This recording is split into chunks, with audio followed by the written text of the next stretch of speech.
अस्सलाम वालेकुम। उम्मीद करता हूँ आप खैरियत से होंगे। आज की वीडियो आपके लिए बहुत ही ज़्यादा इंफॉर्मेटिव होने वाली है। दोस्तों, जब आप सुबह सवेरे मुर्गियों को केज से बाहर निकालते हैं तो आप कैसे जज कर पाएंगे कि आज हमारी मुर्गियाँ तंदुरुस्त हैं और कौन सी ऐसी मुर्गियाँ जो बीमार होने की तरफ जा रही हैं। और सेकंड नंबर पर आपको बताएंगे कि आज हमारी कौन सी मुर्गी अंडा देने वाली है और कौन सी मुर्गी अंडा नहीं देने वाली, और इनसे मोटे और बड़े अंडे किस तरह से लिए जाएं। तो चलें स्टार्ट करते हैं आज की इस वीडियो को।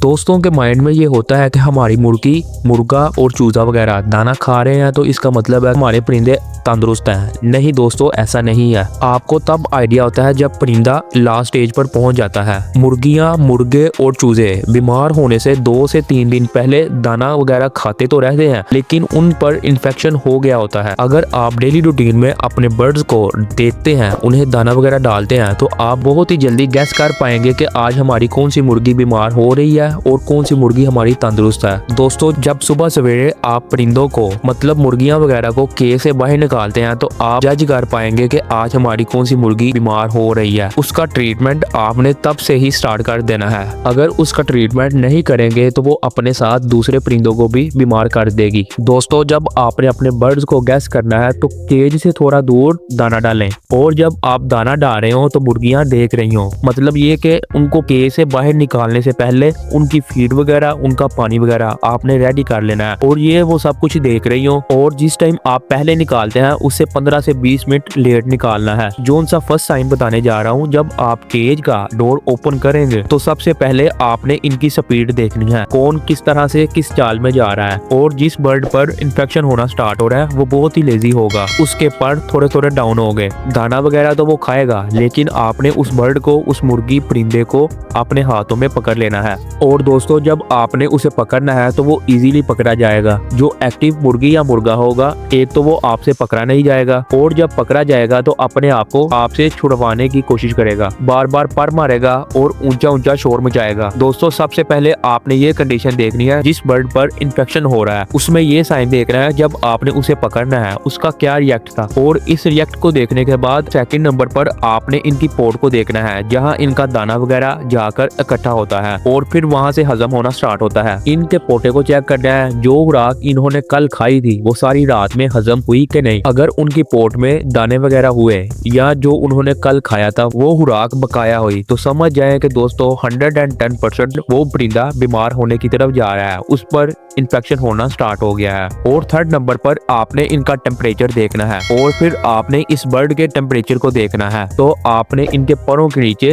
विंग्स वाली जगह पर हाथ लगाकर देखना है कि इनका टेम्परेचर किस तरह का है। और सेकंड नंबर पर इनके जो से सर पर कोम, कंघी होती है, उसे भी एक दफा टच कर जरूर देखना है कि उसका टेम्परेचर क्या चल रहा है। दोस्तों, अगर आप ये वाले साइन देखें तो आपने घबराना बिल्कुल नहीं, बल्कि आप एक नुकसान से बच गए। जब परिंदा, मुर्गी, मुर्गा बीमार होता है तो उसके बचने के चांसेस कम होते हैं। मुर्गी, मुर्गा या चूजा बीमार हो रहा हो तो दोस्तों आपने तब से ही उनकी मेडिकेशन स्टार्ट कर देनी है, जिससे उनकी हेल्थ स्टेटस ज्यादा खराब नहीं होगी। और दोस्तों, आपको एक और पॉइंट बताता चलूं जो बहुत ही अहम है। जब आपने इनकी कंडीशन वगैरह देखकर उस परिंदे को पकड़ना है तो आपने इनकी चेस्ट में बोनलेस वाली हड्डी को देखना है। अगर उसके ऊपर से गोश्त, मांस वगैरह खत्म हो गया है तो इसका मतलब है कि परिंदा सोकरे का भी शिकार हो रहा है, कम खाने पीने की वजह से, और जो कुछ वो खा रहा है उसे लग नहीं रहा। अगर आप देखेंगे उसे फ्लू वगैरह, फीवर वगैरह नहीं है तो इसका मतलब है कि उस परिंदे को डिवार्मिंग की जरूरत है, उसके अंदर कीड़े वगैरह जमा हो रहे हैं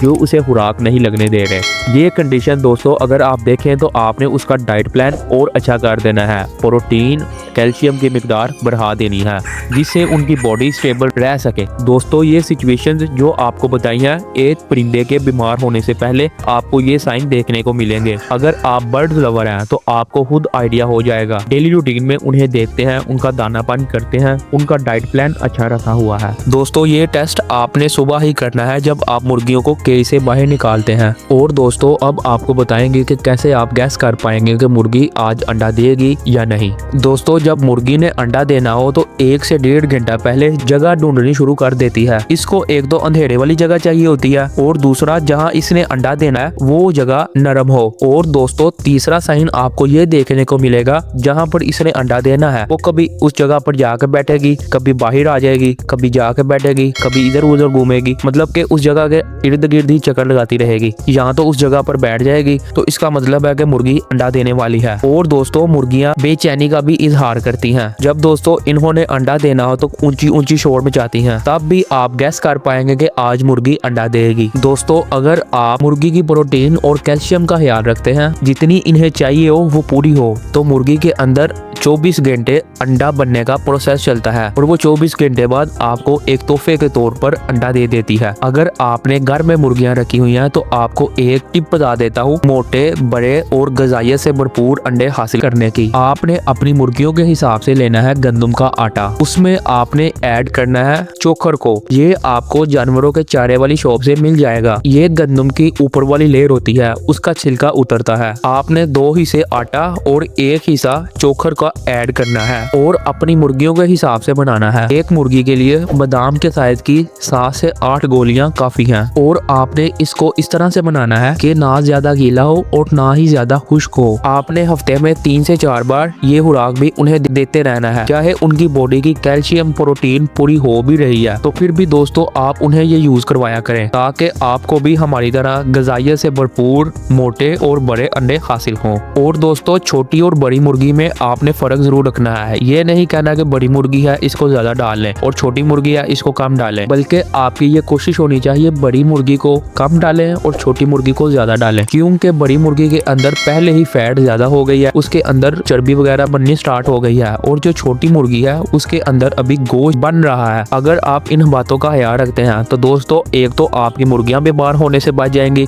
और दूसरे नंबर पर आपको पता चल जाएगा कि आज हमारी किस मुर्गी ने अंडा देना है और उनसे आप अंडे भी जल्दी ले लेंगे। दोस्तों बर्ड लवर का कोई सवाल हो तो वो कमेंट सेक्शन में कर सकता है, एज सून एज पॉसिबल आपको उसका रिप्लाई मिल जाएगा। उम्मीद करते हैं दोस्तों आपको ये वीडियो पसंद आई होगी, लिहाजा वीडियो को लाइक और शेयर जरूर किया करें और बेल आइकन को प्रेस करके चैनल को भी सब्सक्राइब कर लें, ताकि आइंदा आने वाली इंफॉर्मेटिव वीडियोस का नोटिफिकेशन सबसे पहले आपको मिल सके और आप भी अफाक्स एनिमल्स वर्ल्ड यूट्यूब चैनल की फैमिली का हिस्सा बन सके।